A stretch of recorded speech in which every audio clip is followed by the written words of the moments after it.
Scripture for the message is Luke 18, verses 1 through 8. Jesus told them a parable to the effect that they ought always to pray and not lose heart. He said, in a certain city there was a judge who neither feared God nor respected man. There was a widow in that city who kept coming to him and saying, "Give me justice against my adversary." For a while he refused, but afterward he said to himself, "Though I neither fear God nor respect man, yet because this widow keeps bothering me, I will give her justice, so that she will not beat me down by her continual coming."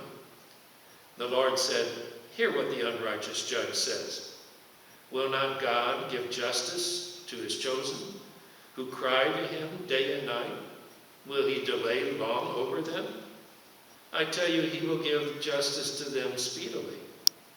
Nevertheless, when the Son of Man comes, will he find faith on earth?"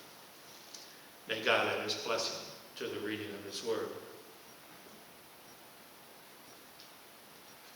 Prayer is confusing for many people. It sounds simple enough, talking with God, but in practice, many people worry about, what should I say? How should I start? Do I just ask and then something happens? How does it all work? Well, to get answers to these questions, it's important to remember that prayer occurs within a relationship with God. And in a relationship there is talking, yes, but there's also listening. And there's also growing with the other in the relationship. Think, for example, did you ever have a friend who only shows up when they need something? Or is there someone who, whenever they talk with you, they tell you all of their problems? Now, friends share their problems with each other, but here we're talking about someone who, whenever they have mentioned problems, they have a litany of woes. Oh, suffer, how much I suffer all the time. And they just want to tell you every detail about that suffering. Are these people our closest friends? No, because relationships need to be two-way in order to be healthy. It's not just take, if it's going to be a growing relationship. And so, our relationship with God, shouldn't that much more also be a growing and maturing relationship? And if that's so, the prayer that's within that relationship must deepen over time. And yet Jesus knows we have to start somewhere.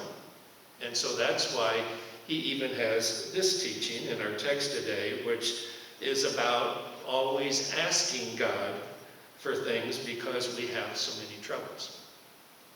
This is the parable of the unjust or unrighteous judge, it's normally called. Jesus here, and we'll also see next week, and often in some of his parable, he paints a picture or makes a point by using extremes. So we have two people here, and they're going to be kind of like two extreme people in their own way. First, we have a judge.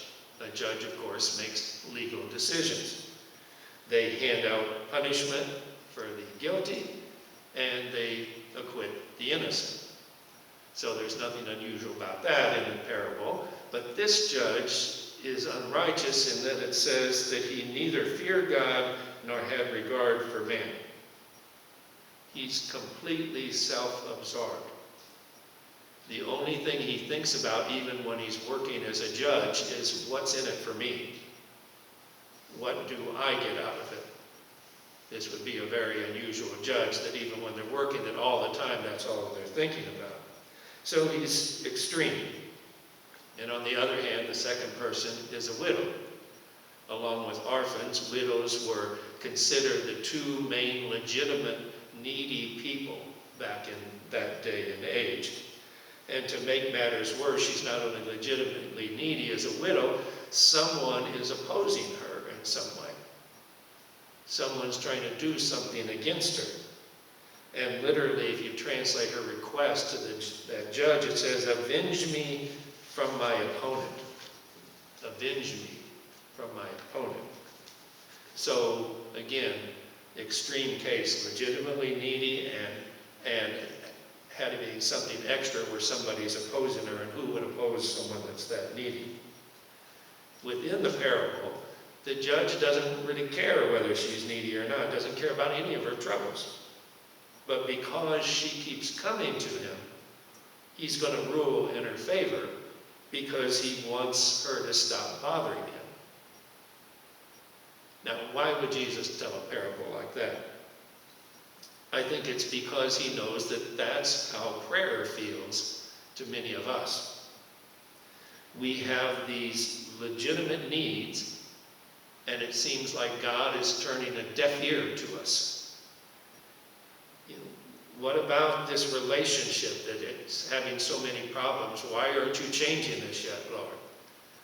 Why hasn't my financial situation changed yet? Why isn't this relative that I've been praying for, why isn't their health improving? We have these questions and we make these requests that seem to be legitimate, and it seems as if God's just paying no attention because we can't see anything happening. So that's why he told this parable in this way. Now Luke tells us before the parable started that the purpose of the parable was to always pray and not despair. That we should keep praying no matter what, even if we don't see results. And then Jesus, as soon as he tells the parable, also says, hear what the unrighteous judge says. And to kind of paraphrase him, if even someone as bad as this judge can do the right thing because someone persists, how much more will God, who actually does care about us, how much more will he answer his chosen ones who cry out to him day and night? Will he delay over them, he asked? No, he'll answer them quickly or speedily. He's always answering. He's always doing what is right. But the last line is also very important. It's a question that Jesus asked. Nevertheless, when the Son of Man comes, will he find faith upon the earth? What does that mean? Well, again, a relationship is not just talking and asking. It's listening and it's learning about the other that's in the relationship. So as we continue to pray, as Luke has told us, continue to pray, do we start coming to recognize the God who has chosen to love us? Do we trust, and that's the faith part, do we trust that he always answers us? And he's always answering us in the best way possible, whether we see it or not. Prayer may start out with us just asking and telling God our problems, but it has to go deeper if there's going to be a maturing relationship, a healthy relationship with God. Let's hear how a woman named Carol Virgil experienced this, and I kind of want to use her example as a parable, because I think it's a parable of our prayer life, what she experienced in this episode she starts sharing about. Appropriately, she was talking about a Mother's Day that was upcoming. Mother's Day was fast approaching, she said, and I tried hard not to dwell on the fact that those other mothers would show up to church with their corsages and have plans to be taken out to Sunday dinner. I don't really mind, I told myself, as she then headed for the mall to do some shopping. My girls aren't really old enough to understand what this is all about. And my husband, well, he just didn't seem to notice that it was a special day. Well, she got to the mall, and of course, banners everywhere. Happy Mother's Day are posted, and in the front of every store, as you're walking by them, there's special displays about gifts you can give for Mother's Day. And so she started to wonder what planet her husband was on, so that he didn't realize that Mother's Day was coming up. She stopped at one of those displays and she said, momentarily, I thought about getting myself something. Why not get myself a little treat? But she said the practical side of her got the better of her, and instead she left without purchasing and went all the way to the other side of to the mall, and there was a big store that had a sign, huge sale sign across the top of it. And what's better than shopping a sale to get rid of the blues, she thought to herself. So she's browsing this table of sale items, and there's these swimsuits for girls that are on there, and she overhears a conversation between another customer and the cashier. No, not me, the woman said. I'm not looking forward to Mother's Day. It's all just a big put-on by the card companies anyway, to make us feel worse than we already do. Carol thought, boy, I can identify with that. I'm glad I'm not the only one who thinks that way. And yet the woman continued. My husband never remembers anything. My birthday, our anniversary, Valentine's Day, Mother's Day, well, that's a joke. Carol said the bitterness in her voice brought me up short. Is that how I sound? Was I letting my disappointment turn into resentment? When the woman handed the cashier handed the woman her receipt, she said, well, at least try to have a happy Mother's Day. Yeah, right, said the woman as she left the store. Carol thought to herself, try to have a happy Mother's Day. There's a novel idea. Could I do that?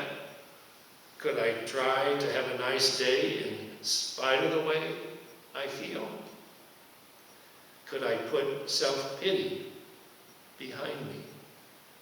She thought again about what that other customer had said, and she thought her husband isn't really anything like that husband sounded. He always remembered her birthday and anniversary. And as she was ruminating about this, her eyes looked down to those swimsuits for the girls. And an idea came to her mind. She thought, these swimsuits are so colorful, and yet each one is different. Just like my happy, giggly girls. She started to count her blessings, and an idea came to her mind, and she said, by the time I left the store, I couldn't wait for Mother's Day. That Mother's Day was different.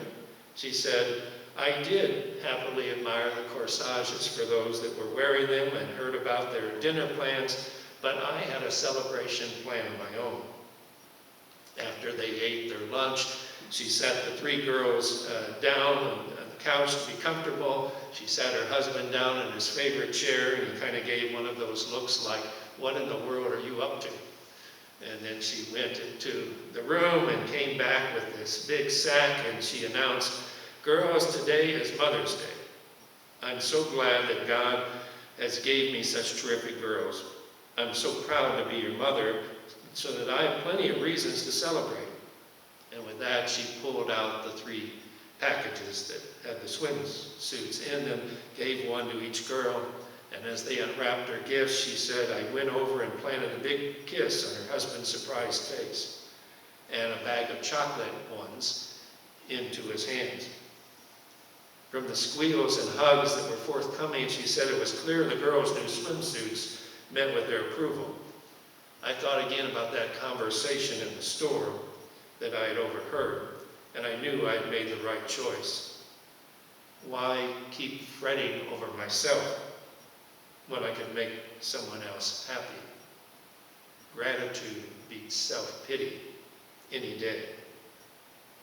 As I looked around the room, she said, I was reminded that God had truly given me the best gift possible.